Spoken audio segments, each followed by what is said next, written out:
E aí, pessoal? Paulo Soares, da DPComp do Nota Já aqui. E agora a gente vai para a nossa terceira aula sobre atestado de saúde ocupacional, o ASO. Na primeira aula a gente falou sobre obrigatoriedade lá da CLT. Na segunda aula a gente falou do admissional e do periódico. E agora a gente vai ver no slide que a gente vai falar sobre mais dois tipos de atestado de saúde ocupacional, que é o exame de mudança de riscos ocupacionais.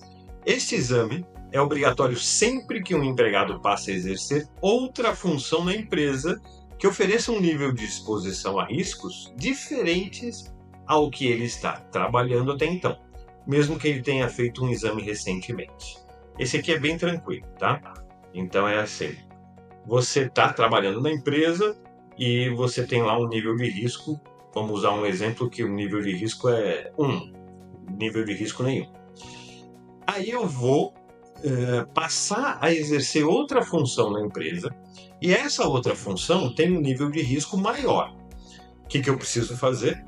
Preciso pedir para que o empregado faça um exame para atestar se a saúde dele está em condições de exercer essa nova função que é mais perigosa do que a antiga. Então é como se você estivesse contratando um funcionário novo, é como se fosse o admissional dele especificamente para aquela função nova. Qual que é o detalhe que é importante aqui? Todo mundo sabe que os atestados têm uma validade, dependendo de 90 dias, dependendo de 135 dias, a gente vai falar disso mais tarde, na última aula, na verdade. E as pessoas acham que podem aproveitar um atestado válido. Isso não é verdade. Então, no meu exemplo, eu estou trabalhando numa função que não tem risco nenhum. Essa função que não tem risco nenhum, eu já acabei de fazer o periódico. Vamos supor que faz um mês que eu renovei o meu atestado fazendo o periódico. Meu atestado é novinho, ele está válido, mas ele é válido para um risco muito baixo. Quando eu mudo de função e aumento o risco dessa função, mesmo que eu tenha feito um atestado ontem, vou ter que fazer outro amanhã, tá bom? Essa é a única questão aqui. E o outro tipo é o de retorno. Este exame é obrigatório sempre que um empregado que tenha ficado afastado por 30 dias consecutivos ou mais, em razão de doença ou acidente, relacionados ou não com suas atividades profissionais, retorna às suas funções. Assim como o exame admissional deve ser feito antes do empregado voltar a trabalhar. E gravidez não é doença. Aqui então nós temos, eu tenho um empregado que ou ficou doente ou sofreu um acidente e ficou 30 dias ou mais afastado. Quando ele se recuperar e for voltar para trabalhar, ele também precisa fazer um exame para ter outro atestado.